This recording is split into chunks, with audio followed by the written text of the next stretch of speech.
Então, bem-vindo a todos. Abra sua Bíblia na primeira carta de Paulo aos Coríntios.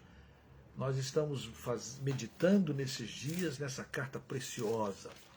Volto a afirmar, a igreja de Corinto era uma igreja com muita potencialidade. Uma igreja, Paulo vai dizer que não faltava a ela nenhum dos dons. Então era uma igreja assim. Tinha gente para fazer? Tinha gente querendo fazer? Também tinha. Mas era uma igreja também cheia de problemas, cheia de dúvidas, cheia de mazelas, cheia de desencontro, cheia de irmãos se sentindo superior a outros, cheia de imoralidade no meio da igreja, cheia de coisas que você diz, meu Deus, como pode uma igreja acontecer nessa igreja tantas coisas assim? Como é possível? Não é? É possível. Então, a gente hoje, quase 2000 anos depois, a gente dá um glória, porque aquela igreja passava por aqueles momentos tão difíceis e vivia um evangelho tão complicado, e de repente essa carta ela surge exatamente por causa dessa demanda. Não é? Por causa dos problemas da igreja, Paulo escreve. E a gente vê hoje, 2000 anos depois, que esses problemas são cíclicos, que esses problemas são repetitivos, que a gente vê acontecendo nas nossas igrejas. Talvez não com os mesmos nomes, mas os problemas estão estabelecidos, estão aqui. E aí a gente aprende com aquilo que Paulo deixa escrito, com a palavra, a gente aprende. Para quê? Para que a gente não peque, não cometa os mesmos erros, não caia nas mesmas esparrelas. Não é? Que preciosidade a gente poder meditar. Por exemplo, na semana passada, nós falávamos sobre casamento, sobre o casamento que liberta, né? Ou que protege, né? A importância de casamento. Quer dizer, o esposo protege a sua esposa e protege a si mesmo no casamento. Protege contra a impureza, protege contra Satanás. Protege. E a gente viu isso na semana passada. E esse ato de proteção tem a ver com o ato de doação. Não é? Eu já não sou de mim mesmo. Quando eu casei, quando você casou, quando a pessoa casa, ela contrai uma dívida de amor para com o seu cônjuge, né? Com aquele escolhido, aquele a quem você foi lá diante do altar e Deus uniu. Deus uniu. Então, aí você tem que cuidar. Né? Enquanto o discurso hoje é tipo, o corpo, o que eu faço do meu corpo, não, o seu corpo agora não te pertence. O seu corpo pertence a Deus e pertence ao seu cônjuge. Né? E vice-versa. E o corpo do meu cônjuge pertence a Deus e pertence a mim. Por isso que é importante no casamento os dois terem a mesma fé, a mesma comunhão, a mesma empatia. Né? Por quê? Porque todos estão com o mesmo propósito e pensamentos. Aí não tem julgo desigual. Hoje, nós vamos ler e meditar do versículo 10 em diante, aqui do capítulo 7. Então, abra sua Bíblia em 1 Coríntios, capítulo 7, do versículo 10 em diante. Agora, Paulo já vai tratar de assuntos concernentes à firmeza e à perseverança do casamento. E é um texto clássico e muito importante, né, aos casados. Então, nesse momento, Paulo fala diretamente àqueles que já são casados. Você sabe que ele no versículo anterior, ele falou aos solteiros. E ele diz mesmo, ele falou assim, olha, eu preferia que todos ficassem como eu sou. Isto é, Paulo não era casado, Paulo não tinha mulher e Paulo conseguia se controlar. Então significava que ele tinha o dom do celibato, ele não se prostituía, ele não se sujava, ele não ficava atrás de um rabo de saia. Né? Ele se controlava e aquilo ele não ficava obcecado com eu não tenho marido, esposa, marido não, oxe, né? Eu não tenho um companheiro, eu não tenho uma companheira. Ele não ficava obcecado com isso. Eu estou ficando pra titia, ou eu estou ficando velho. Não. Paulo não tinha essa preocupação, porque Paulo tinha uma preocupação, que era proclamar o evangelho, e ele cria mesmo nisso. Ele falou assim, olha, o solteiro ele pode andar mais rápido. Ele pensava assim, e pensando nessa questão missionária. No entanto, ele estava dizendo das lutas de alguém jovem, né, ou viúva, permanecer puro, puro. E contra a impureza, ele diz, casamento. Arrume uma pessoa séria, uma mulher de Deus, um homem de Deus, e vocês vão lutar juntos. Aí agora, do versículo 10 em diante, ele passa a tratar não dos solteiros, mas ele passa a falar dos casados. Aos casados, versículo 10. Estão com a Bíblia aberta? Versículo 10, capítulo 7. Aos casados ordeno, não eu, mas o Senhor, que a mulher não se separe do marido. Versículo 11. Se, porém, ela vier a separar-se, que não se case, ou que se reconcilie com seu marido. E que o marido não se aparte da sua mulher. Aqui Paulo dá de cara um conceito superior. E ele está dizendo, olha, o que Deus uniu, o homem não separe. Você casou, não se separe. O interessante aqui é que ele começa a expressão com a mulher. Ora, que a mulher não se separe do marido. Naquele contexto mais antigo, da antiguidade, muito difícil uma mulher sair de casa. Era muito difícil. Mas Paulo já está alertando isso. Paulo já está falando sobre isso. Não se separe do seu marido. Ponto. Daqui para frente, Paulo vai, de certa forma, apresentar algumas possibilidades. Então, em primeiro lugar, tire da sua cabeça a hipótese de que eu caso, se não der certo, eu separo. Isso para o mundo, isso para aquele que não crê em Deus, isso para o mundo, para o cara que não tem nada com Jesus, que não acredita na Bíblia, que acha que a Bíblia é coisa já ultrapassada, para aquela pessoa que não teme a Deus, o que eu vou falar aqui, para eles não faz sentido. Ponto. Ponto. Agora, para você que diz que crê, que quer fazer a vontade de Deus e quer obedecer o chamado, para você, nós temos a palavra de Deus. Então, qual é o pontapé inicial? Você que crê, não separe.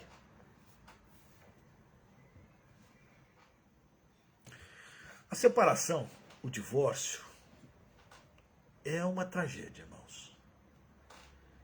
É uma tragédia.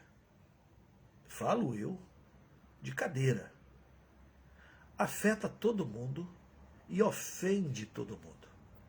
Ofende a Deus, porque Deus não uniu homem e mulher para os dois ficarem sem responsabilidades um com o outro.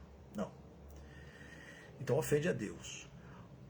Ofende porque Deus usou o casal e a família numa representação, no ensino didático do amor de Deus para com a humanidade.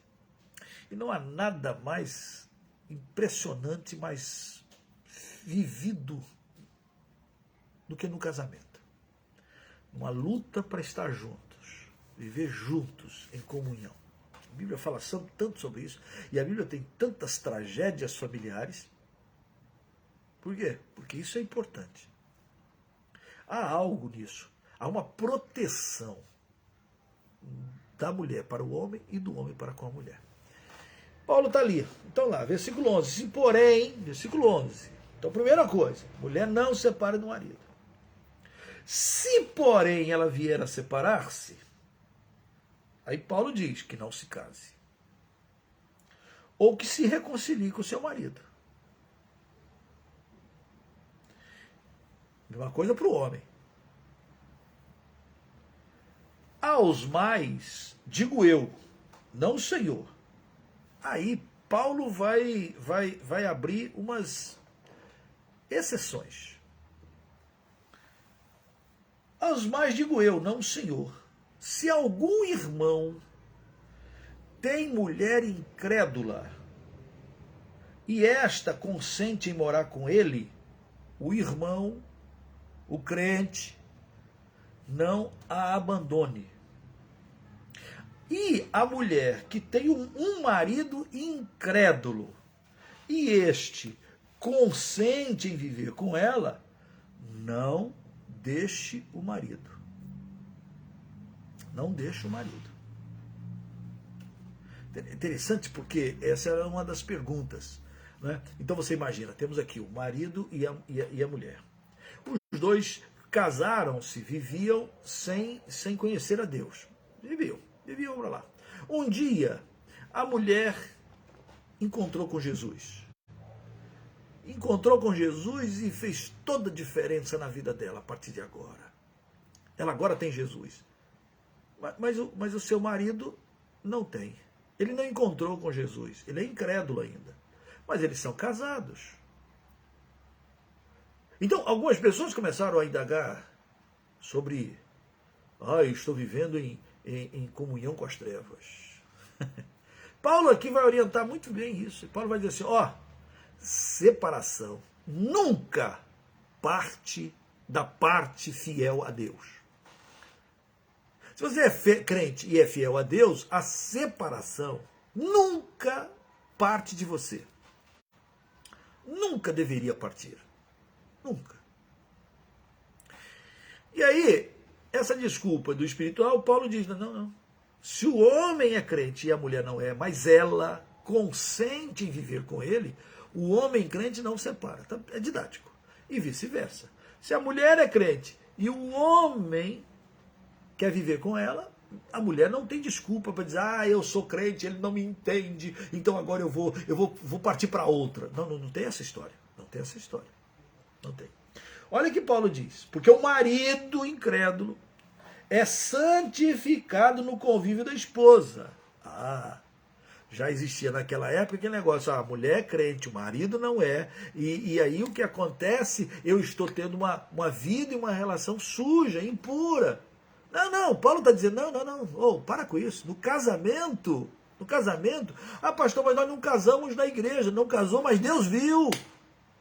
Deus viu porque o processo da unidade foi feita.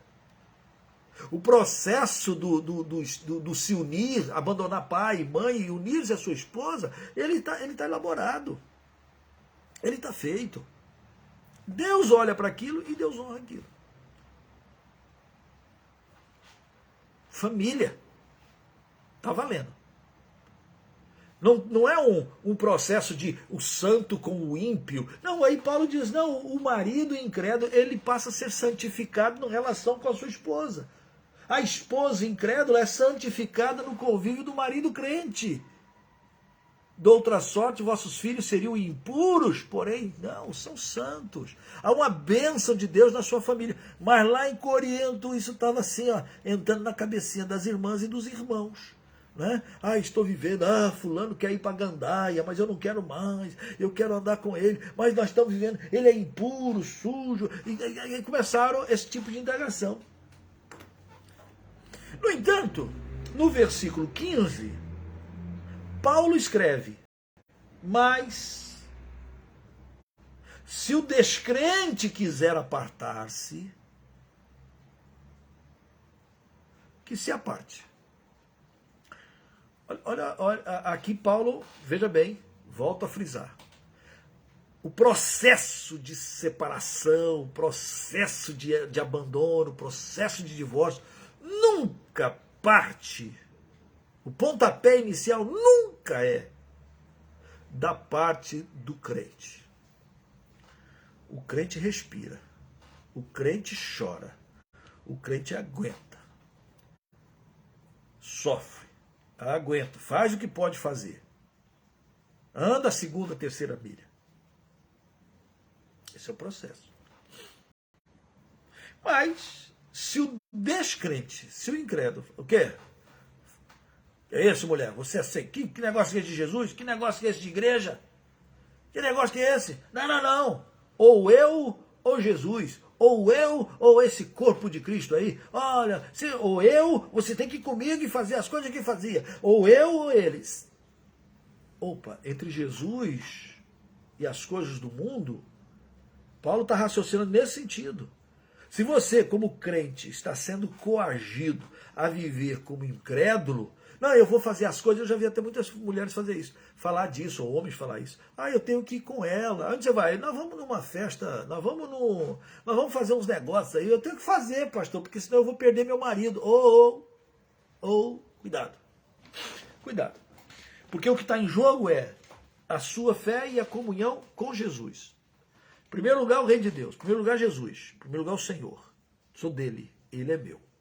O Senhor pode operar no meu marido? Posso. Ele quer viver comigo? Pode. Então viva com ele. Seja uma mulher como Pedro diz. Mulher, ganha o seu marido, ó, caladinha. Para de ficar pregando para ele. Para de ficar o tempo todo. Você vai pro inferno. Isso não é coisa de homem. Isso não é coisa de crente. E para de falar para ele. Para de pregar. Mulher, você é casada e o seu marido é incrédulo. Ganha o marido pelo procedimento. O cara vive, ama, fala. Não pela maneira como você sai proclamando e pregando. E você sabe que a gente fala mais do que a gente vive. E esse é um grande problema, que Pedro diz, que a mulher ganha o marido, ó, sem palavra nenhuma. Então, se você está casado com uma pessoa incrédula, você ora para ganhá-lo. Mas não só ora para ganhá-lo, você o ama mais, você cuida mais, você é mais honesta, você é mais abençoada, você é mais feliz, você é mais alegre, você é menos rabugenta, você é mais amorosa, você cuida dele, você é cuidada. Então você se esforça mais para fazer o que é certo, para pagar a dívida. Você diz, Senhor Jesus, me capacita a demonstrar o teu amor para com o meu marido, rabugento ou incrédulo. Eu quero ganhar para Jesus. E aí ganha sem palavra. Deixa que outros preguem. Deixa que a tua vida pregue. Né? É a orientação de Pedro. Aí Paulo acrescenta um dado novo. Qual é o dado novo? Se o marido incrédulo, ele diz, ou eu, ou Jesus, ou eu, ou igreja, olha esse negócio de ser crente, não sei o quê, ou se ele diz, eu não quero mais viver casado com você, você tem que escolher, aí Paulo abre aqui nesse versículo 15, ele abre uma porta, uma exceção à regra. Toda regra tem exceção, apareceu uma. Mas se o descrente quiser apartar-se, que se aparte. Em tais casos, não fica sujeito à servidão, nem o irmão, nem a irmã. Deus vos tem chamado à paz. Aqui abre-se uma possibilidade para a separação. Nunca partindo do crente. Nunca. Sempre parte do outro. Porque nós lutamos pela fé e pela unidade. Nós não andamos por vista, nós andamos de fé. Não é? Então você quer temente a Deus, você quer caminhar junto. Você quer o conselho, você quer a graça. Ah, pastor, mas nós dois somos crentes. Então, essa é uma conversa que a gente não deve nem mencionar. Os dois são crentes, os dois amam Jesus e os dois querem separar. Alguém quer. Ah, nós temos problemas familiares. Ah, tem problema. Então vamos tratar os problemas. Vamos procurar ajuda, vamos conversar. Por isso que na igreja tem pastor. Pastor pode ajudar você e o pastor pode também te apresentar até um terapeuta familiar. Há coisas para ser conversado, há coisas para ser trabalhada. Sim, é verdade. Nós fomos criados muito esquisitos e a sociedade tem marcado a questão do casamento de uma maneira muito feia. Está cada vez pior. Nós estamos vivendo tempos difíceis. E se você é uma mulher, um homem que gosta de filme, de novela, ainda mais as brasileiras, você vai ver uma podridão e uma fragilidade acerca de casamento. Muito forte, não é? Então a gente vê angústias terríveis de gente que não consegue superar os obstáculos da vida. Andarão dois juntos se não houver acordo? Não anda dois juntos. Ora, bolas, então o casamento é o lugar onde a gente faz acordos. E para fazer acordos, a gente tem que... Todo mundo cede. Casamento é o lugar onde a gente cede. Casamento é o lugar onde a gente se perdoa. Aliás, não tem lugar onde mais o perdão é usado. E não tem um casamento que sobreviva se não tiver fé e amor e perdão. Né? Não anda dois juntos se não houver acordo. Então nós temos que caminhar, nós temos que exaltar. E aí Paulo está orientando de uma maneira muito forte. Então presta atenção. Em primeiro lugar, ele coloca lá: o que Deus uniu não separe o homem. Ponto. Primeira coisa que ele coloca. Ele ordena, não eu, mas o Senhor, que a mulher não se separe, nem o homem se separe. Ponto. Isso é o que vale. É aqui que é a ordem máxima. Só que depois ele abre essa exceção. A gente também sabe que Jesus, não só Jesus, mas Jesus em Mateus, ele vai abrir uma outra exceção para a separação. Outra tragédia. A separação é sempre uma tragédia. Porque às vezes um homem ou uma mulher, eles são tão enganados e eles se enganam tantos que aí eles ultrapassam o limite e a impureza entra e aí alguém adultera. Alguém tem alguma relação com outra pessoa. E o adultério, veja, quando você casou, são dois que viram um, né? Uma unidade. O adultério vem e rompe a unidade. O terceiro fator, ele rompe, ele quebra. E aí Deus vai falar assim, não, adultério. Se o homem adulterou, se a mulher adulterou, o adultério rompe. E aí aquele que é, eu diria, inocente, ele pode muito bem reconstruir a sua vida a partir da quebra. O adultério. Agora, o adultério magoa, fere, destrói. É terrível, é terrível.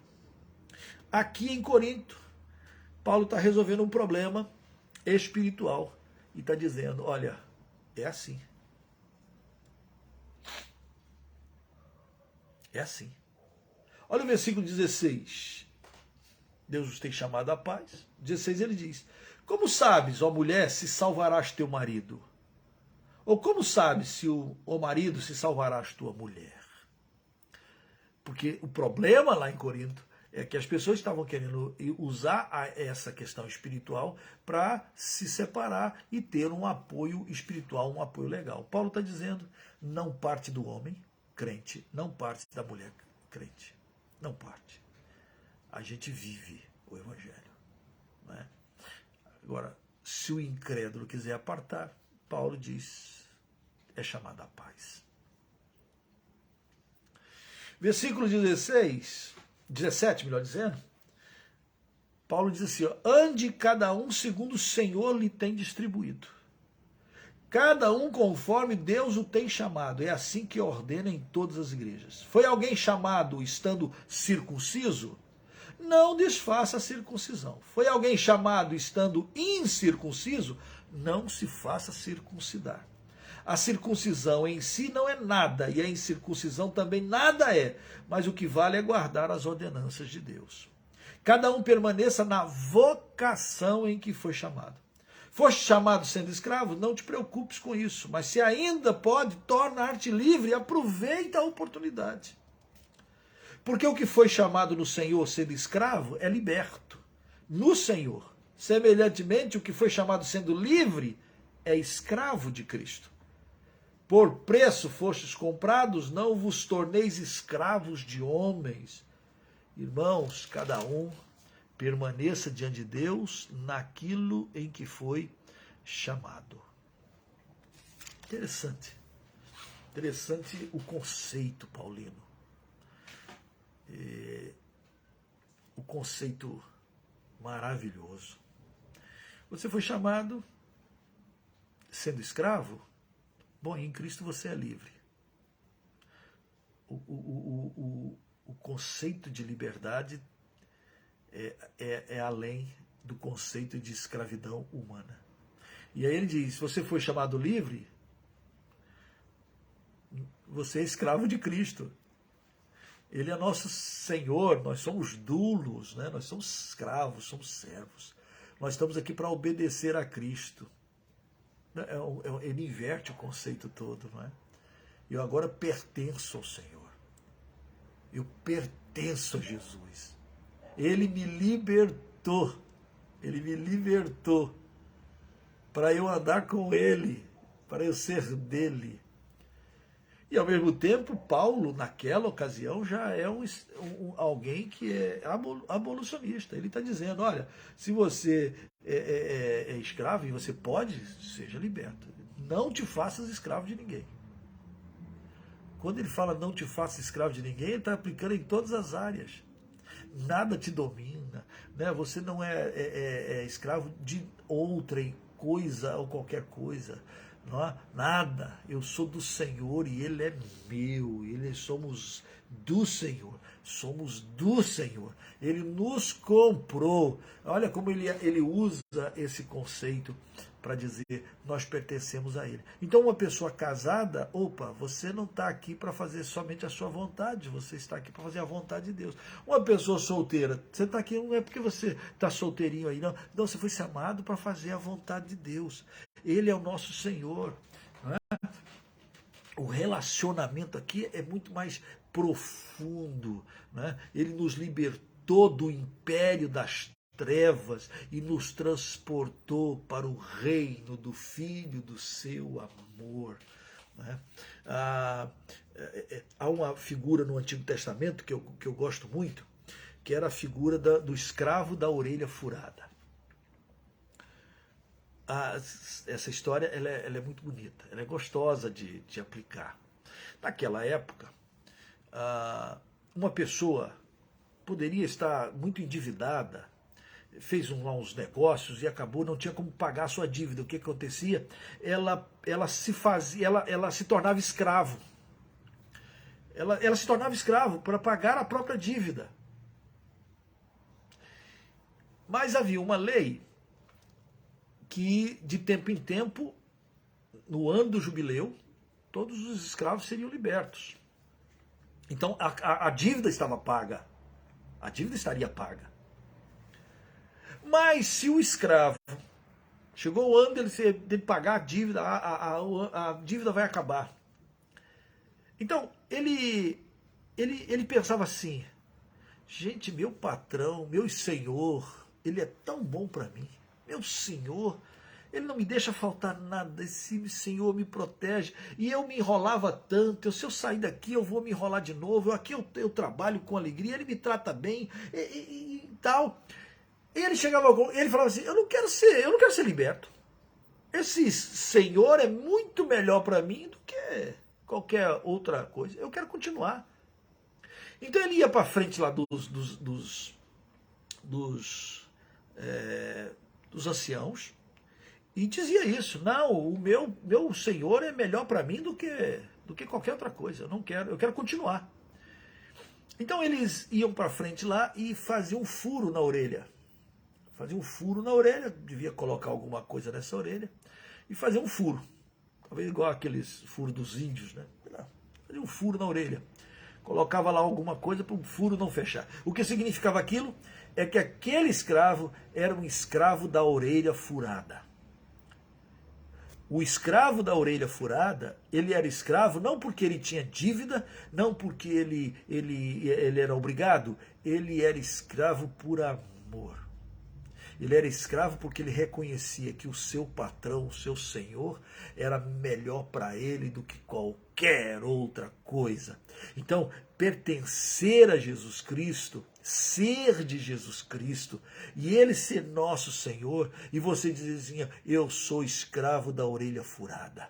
Eu não quero viver por aí debaixo do jugo, nem do império das trevas. Eu não quero ser escravo de ninguém, não. Eu quero o meu Senhor que me ama, que ama tanto que deu a sua vida na cruz do Calvário. Eu quero estar debaixo desse senhorio, eu quero a minha orelha furada. Então, é como se dissesse assim, não, eu sou escravo da orelha furada. Uma figura linda, é uma figura linda. E quando Paulo fala assim, nós somos de Cristo não por obrigação, nós somos de Cristo não porque não temos outra coisa a fazer, nós somos de Cristo porque nós o amamos, nós somos de Cristo porque reconhecemos que Ele é melhor do que qualquer qualquer outra coisa. Então, de livre, espontânea vontade, eu me quedo aos seus braços e diz, Senhor, Senhor, eu sou teu, e eu sou teu de coração, eu sou teu, faz o que queres, eu apresento o meu corpo, eu sou do Senhor. Paulo em Romanos, ele diz, Romanos 12, né? Versículo 1, rogo-vos, pois, que apresenteis os vossos corpos como sacrifício santo, vivo, agradável a Deus, que é o vosso culto racional. Não vos conformeis com este século que escraviza mesmo e que conduz à morte eterna. Mas a gente vai e diz, Senhor, usa a minha vida. No Antigo Testamento essa era uma figura do escravo da orelha furada. Paulo fala disso. Agora eu sou escravo de Cristo.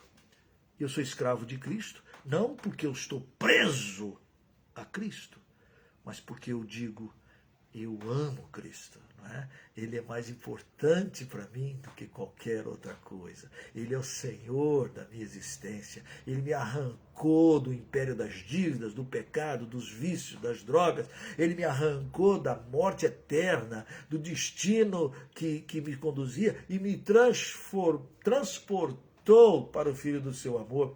E mais do que isso, ele voltará, e quando ele voltar, nós seremos semelhantes a ele, porque haveremos de vê-lo como ele é. Então Paulo vai dizer, olha, você solteiro, você casado, você é do Senhor Jesus, você não está aqui para satisfazer apenas a você mesmo, você está aqui para dizer, Senhor, agrada-te de mim.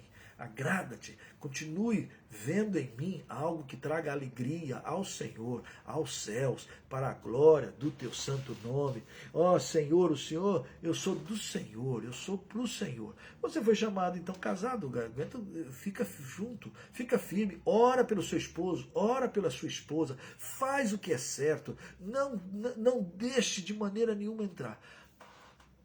Pastor, aqui Paulo não fala sobre isso, mas existem outras possibilidades para a questão de separação, e eu diria. Hoje em dia nem está precisando de possibilidades, não. Tem muitas famílias que estão se despedaçando. Né? Há muita coisa entrando na caraminhola das pessoas e a frugalidade dos relacionamentos vai diminuindo. Ah, porque fulano me trata mal. Trata mal, o que significa tratar mal? Você casou porque acha que alguém vai te tratar sempre bem? E você trata bem a pessoa sempre? Não é, nós estamos com incompatibilidade. Por que não pensou nisso antes? Como é que é esse negócio de incompatibilidade? Chegaram para Jesus, em Mateus capítulo 19, chegaram para Jesus e perguntaram assim para ele, assim, ó, olha lá, Mateus 19. Cadê? Questão do divórcio, versículo 3 em diante.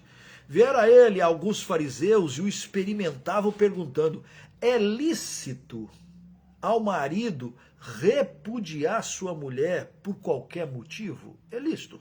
Eu posso mandar minha mulher embora por qualquer motivo? Qualquer motivo? Porque hoje nós estamos vivendo isso. Aí o pessoal fala que isso é modernismo. Não, já naquela época já tinha isso. Porque aqui o judeu ele era muito espertinho. O judeu era muito espertinho. Né? Respondeu Jesus, não tendes lido que o Criador desde o princípio fez homem e mulher e disse, por esta causa deixará o homem pai e mãe e se unirá à sua mulher, tornando-se os dois uma só carne, de modo que já não são mais dois, porém uma só carne. Portanto, o que Deus ajuntou, não o separe o homem. Pronto, esse é o conceito que Paulo também repetiu e nós lemos agora há pouco. Olha, a mulher não separe do marido, o marido não separe da mulher. Quer viver separado? Então que não se case, porque vocês continuam casados, vocês só não estão na mesma casa. Paulo está até abrindo lá, pastor, não consigo viver com a mulher. Não consegue viver com essa mulher? Então não se case, viva sozinho. Eu não consigo viver com esse homem, não consegue? Então fica sozinha, fica sem ter ninguém. Não separe, é isso que Jesus está falando e é isso que Paulo falou. E aí, versículo 7, os espertinhos chegaram para replicar, pois, porque, versículo 7, Mateus capítulo 19, porque mandou então Moisés dar carta de divórcio e repudiar. Opa, aqui apareceu uma segunda coisinha. Eles chegam para Jesus e perguntam, é lícito ao homem repudiar? Repudiar é uma coisa, dar carta de divórcio é outra. Às vezes nós fazemos a mesma coisa, às vezes nós falamos achando que é uma coisa só. Não. Por que repudia e aí dá carta de divórcio? Por quê? Jesus respondeu, versículo 8, por causa da dureza dos vossos corações é que Moisés vos permitiu repudiar vossa mulher. Entretanto, não foi assim desde o princípio. Então, qual é a razão de um casal se despedaçar? Dureza de coração. Alguém ficou com o coração endurecido. Um, ou o outro, ou ambos. O coração foi endurecido. E aí parece que engessaram o Espírito Santo de Deus, engessaram o poder da palavra, e aí eles vão ficando cada vez mais achando que eles estão ali para o seu próprio prazer, para a sua própria vontade. Eles são agora não servos, não estão ali para agradar a Deus, nem agradar o outro. Não é? Nós estão ali para agradar a si mesmo e serem agradados. E esse é um grande problema de casamento. Quando você casa, você tem que entender que você está ali para satisfazer a tua esposa, para cuidar da tua esposa. E você está ali para satisfazer o teu marido e cuidar do teu marido. Mas, às vezes, nós vivendo hoje, já naquela época também, nós passamos a viver de uma maneira muito egoísta. Não é? Muito eu é que preciso. Eu quero alguém para me fazer feliz. Ou quando deveria, eu quero alguém para cuidar dele. Né? Eu quero cuidar de alguém. Nós invertemos. O século odierno inverteu. E aí a dureza de coração vem e pronto. Jesus está batendo naquela época, eles eram espertinhos. E sabe por que eles eram espertinhos? Olha só, nós estamos em Mateus 19. Por causa da dureza de coração, o pessoal foi a Moisés e falou assim: "Pô, senhor Moisés, como é que a gente faz? Porque a minha mulher queimou o arroz, pô, a mania de queimar o arroz, eu não aguento mais queimar o arroz", sei lá, qualquer coisa assim. E não dá para viver com essa mulher é isso, aquilo outro. Olha o que é que Moisés escreve, olha o que está escrito na lei. Vá, por favor, deixa o dedinho em Mateus e vá a Deuteronômio 24. Vá a Deuteronômio 24. Lá está a lei. A lei acerca do divórcio. Que o povo pressionando a Moisés. Por que Moisés deu carta? Por causa da dureza. Moisés, está difícil. A gente está aqui no deserto comendo e não tem. E minha mulher fica reclamando o tempo todo. Sei lá o que eles começaram a falar. E aí começaram a porrinhar Moisés. E aí diz o capítulo 24, versículo 1, preste bem atenção. Por que eles estão citando isso aqui? Eles estão dizendo, por que Moisés então deu carta? É lícito? É certo? É honesto? Está dentro da lei? Podemos fazer? Repudiar a mulher por qualquer motivo? Se o homem tomar uma mulher e se casar com ela, e se ela não for agradável aos seus olhos, por ter ele achado coisa indecente nela, e se ele lhe lavrar termo de divórcio, e lhe der na mão e a despedir de casa, e se ela, saindo da sua casa, for e se casar com outro, e se este com quem ela casou, aborrecer e lhe lavrar o termo de divórcio, e lhe der na mão e a despedir da sua casa, ou se este último homem, que a tomou para si por mulher, vier a morrer, então teu primeiro marido que a despediu não poderá tornar a desposá-la, para que seja sua mulher, depois que foi contaminada, pois é abominação perante o Senhor. Assim não farás pecar a terra que o Senhor teu Deus dá por herança. Notem bem. Os caras interpretam e mudam a lei, parece coisa de um certo gabinete de leis do Brasil. Eles interpretam a lei do jeito que quiser. Então lá, se ela não for agradável aos seus olhos, pronto, já começou. Ah, não gostei do cheiro, do penteado, não gostei disso, não escovou o dente, sei lá, qualquer coisa, não foi agradável aos seus olhos. Por ter achado coisa indecente. Bom, coisa indecente, o que é coisa indecente? Coisa indecente, sei lá, Aquela roupa tá curta, indecente. Aquela maneira dela falar em público foi indecente. Então você começa a fazer aplicações ao o que é e o que não é decente. Então a lei começou assim, qualquer coisa. Por isso que chegaram para Jesus e perguntaram, é lícito ao homem repudiar a mulher por qualquer motivo? Olha, bora, porque eu interpretando o versículo a meu bel prazer. Jesus vai dizer que coisa indecente é adultério. Jesus vai dizer que coisa indecente é um corpo estranho no meio. Certo? Mas para eles, não. Só que aí, Moisés diz, também, eu estou aqui casado com a Joana. Eu casei com a Joana, mas eu achei na Joana coisa indecente. Isto é, ela queimou arroz. Ah, faz um feijãozinho ruim pra caraca. E eu não aguento mais comer arroz e feijão ruim. E eu peguei, ô Joana, você está repudiada. Não, mas aqui Moisés está dizendo, dar a ela carta de divórcio. Quando ele dá carta de divórcio, está dizendo àquela mulher que agora ele não é mais marido dela e que ela então pode casar com outro. E ela vai e casa com outro. Ela vai e segue a vida dela. Só que aí, euzinho, peguei a Maria. Peguei a Maria. Larguei a Joana e peguei a Maria. A Maria faz um arroz com feijão maravilhoso, mas ela é péssima na carne. A carne queima, é muito ruim. E aí, de tanto comer carne ruim, eu começo aqui pensando, pô, até que Joana não era tão ruim assim. Joana não era tão ruim assim. E eu fiquei sabendo que a Joana se separou de novo.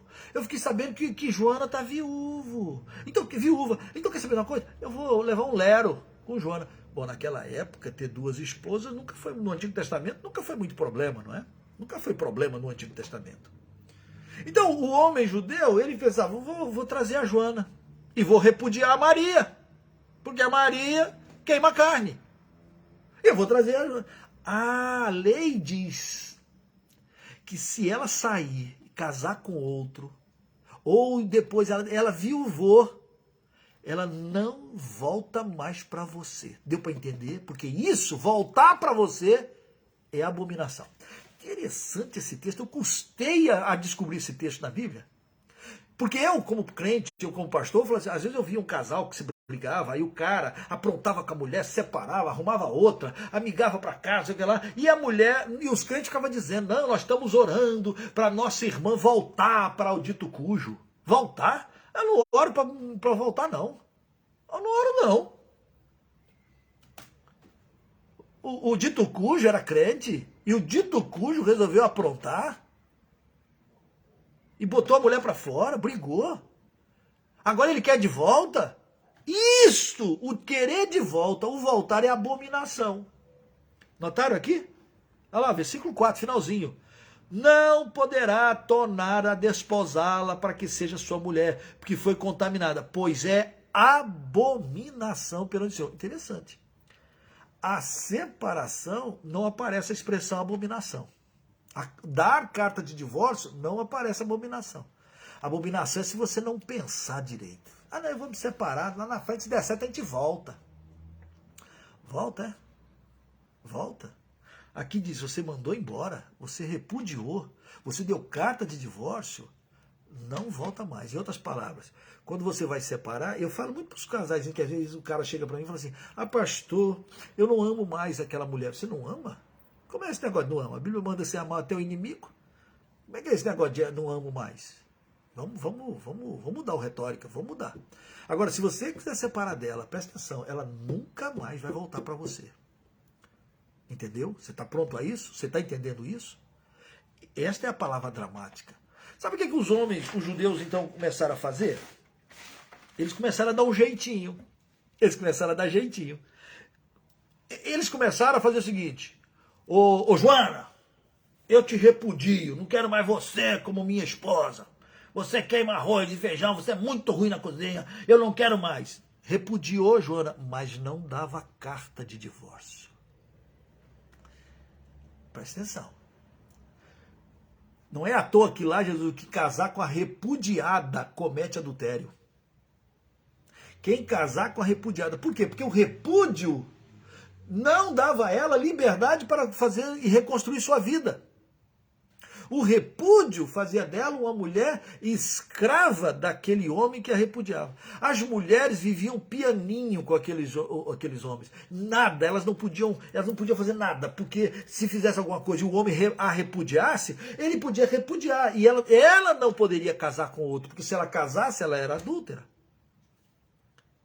E ela queria, toda mulher naquela época desejava ter filhos, homens principalmente, porque havia esperança da vinda do Messias. Uma mulher que não tinha filhos chorava, se entendia como sendo uma mulher sem bênçãos, abandonada, doente, sei lá o que mais. Quantas histórias nós temos na Bíblia? Aliás, a Bíblia é cheia das mulheres estéreis que o Senhor faz o seu milagre. Mas havia a angústia da esterilidade. E sem o homem. E se ela aparecesse grávida, foi de alguém, ela poderia ser apedrejada, porque afinal de contas, ela ainda estava casada. Então o homem espertinho, ele dizia, eu posso repudiar, machista. O homem podia repudiar a mulher por qualquer motivo. Perguntam para Jesus aí em Mateus 19, que nós estávamos, volta para lá, se era lícito a repudiar a mulher por qualquer motivo. Jesus disse assim, não, qualquer motivo. Você nunca leu? O que Deus fez não separe? Você nunca leu o que Deus uniu não separe o homem? Ah, mas por quê? Ah, por causa da dureza. Seu coração agora é duro, seu coração é empedernido, você não quer saber nada. Eu, porém, vos digo, quem repudiar sua mulher, não sendo por causa de relações sexuais ilícitas, isso é indecente, e casar com outra, comete adultério. E o que casar com a repudiada comete adultério. É um processo que não foi Moisés que deu. Moisés diz, clavou, dá carta de divórcio. E você nunca mais a terá com você. O judeu ficou pensando, mas vai que eu me arrependa depois. Então eu não vou dar carta de divórcio, porque vai que... E aí eu domino a mulher. Não é à toa que Jesus vem e liberta a mulher, até nesse sentido. É uma pena que as mulheres, algumas, estão fazendo tão mau uso da sua liberdade que Cristo deu.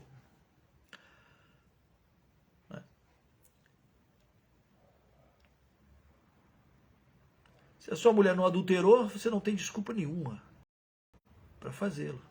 Aí, versículo 10, disseram-lhe os discípulos, se essa é a condição do homem relativamente à sua mulher, não convém casar. Jesus, porém, lhe respondeu, nem todos são aptos para receber esse conceito, mas apenas aqueles a quem é dado.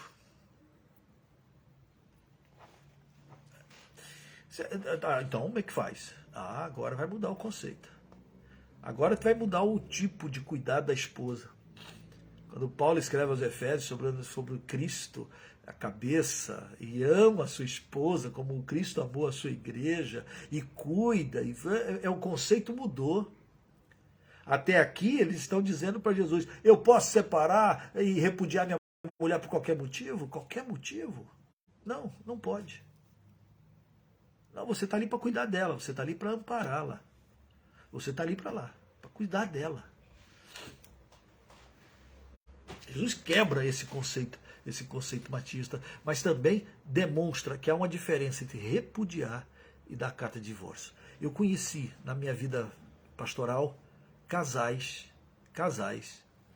crentes, que viviam juntos, porém repudiados.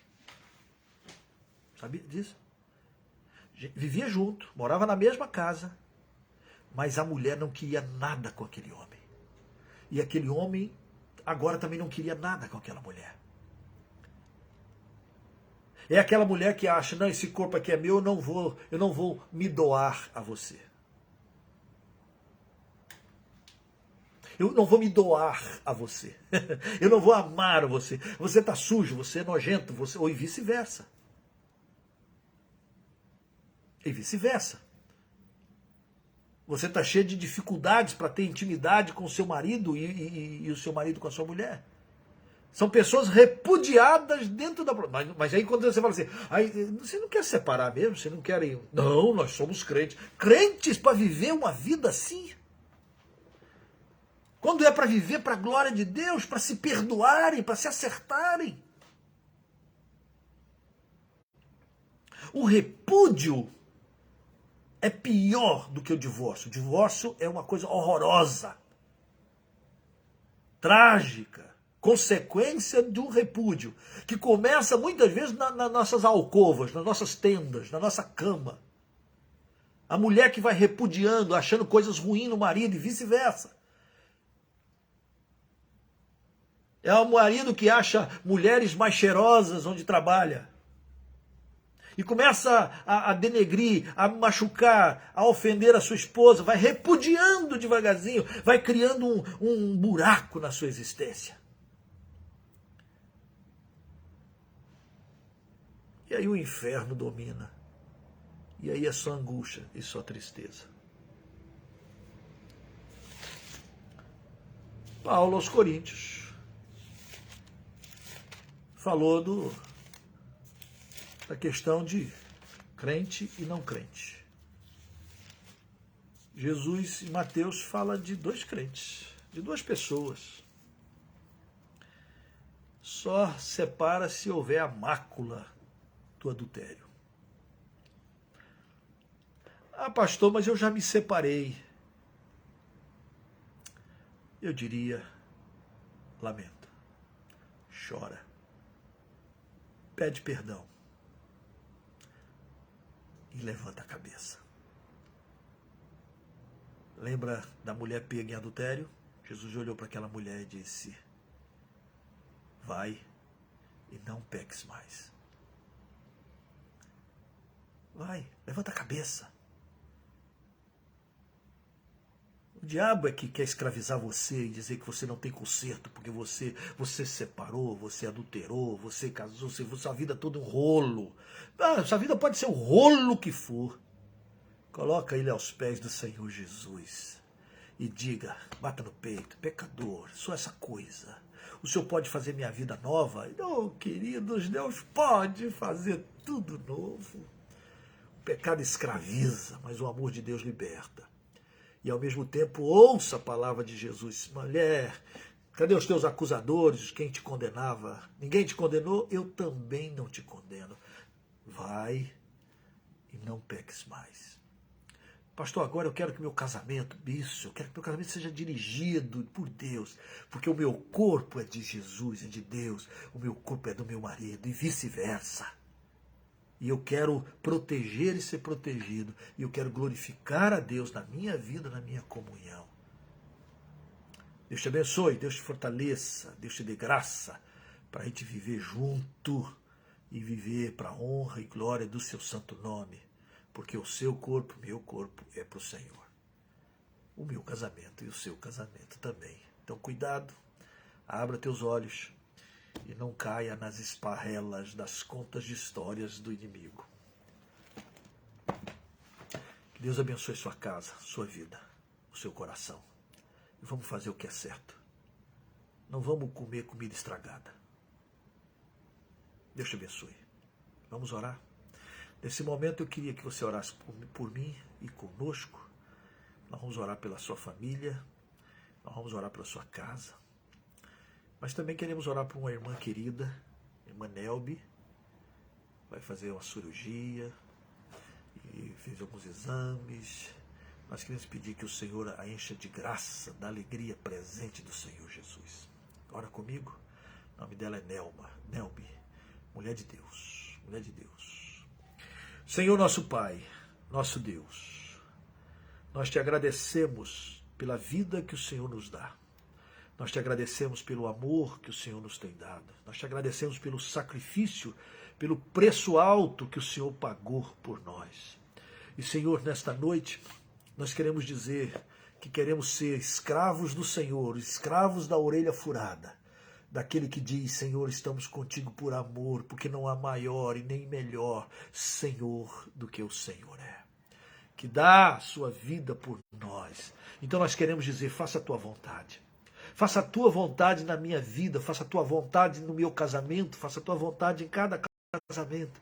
E, Senhor, aqueles que passaram pela tragédia da separação, se há algum nos ouvindo, ó Deus, visita-os com tua graça, com tua bondade, e de tal maneira que eles se levantem e saibam que o Senhor os ama e que o Senhor os tem chamado para viver agora em paz e que eles não pequem mais.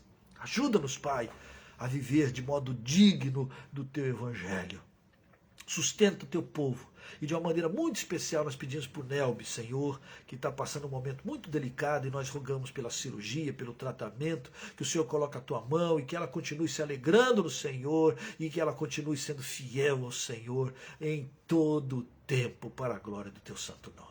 Ó Deus, dá-nos um ano repleto da tua presença. Guarda-nos, Senhor, em todo o nosso caminhar. E que nós possamos atravessar esse ano dizendo: somos teus, Senhor, somos teus, escravos do amor, da orelha furada, da gratidão. Então, ó Deus, cumpra em nós os teus planos na minha vida. Cumpra, Senhor, os teus planos no meu casamento. Cumpra os teus planos nos meus filhos, que são abençoados do Senhor. O Senhor cuida deles, cuida de nós, para o louvor da tua glória. É no nome de Jesus que nós suplicamos e te adoramos. Amém. Amém. Amém. Amém. Amado, fica firme. Deus te abençoe. Ore por nós. E se puder, venha para o Impacto Missionário, agora em janeiro. Né? Começa dia 16, segunda-feira. Você pode ainda fazer as suas inscrições pelo site do projeto, www.projetozero.org, e pronto, você entra e ali você tem as informações. Que Deus te abençoe, Deus abençoe seu lar. Se você precisa conversar conosco, entre em contato conosco, nós vamos bater um papo e orar juntos, para a glória do Senhor Jesus. Se você mora aqui em São Francisco do Sul e quer nos visitar, nossos cultos são quinta-feira, às 19h30 e domingo, às 19h30, aqui na estrada Duque de Caxias, na rodovia Duque de Caxias, em Peroba, 8534, Igreja Congregacional. É muito bem-vindo. Deus te abençoe. Beijo no coração. Beijo. Até quarta-feira, se Deus assim permitir.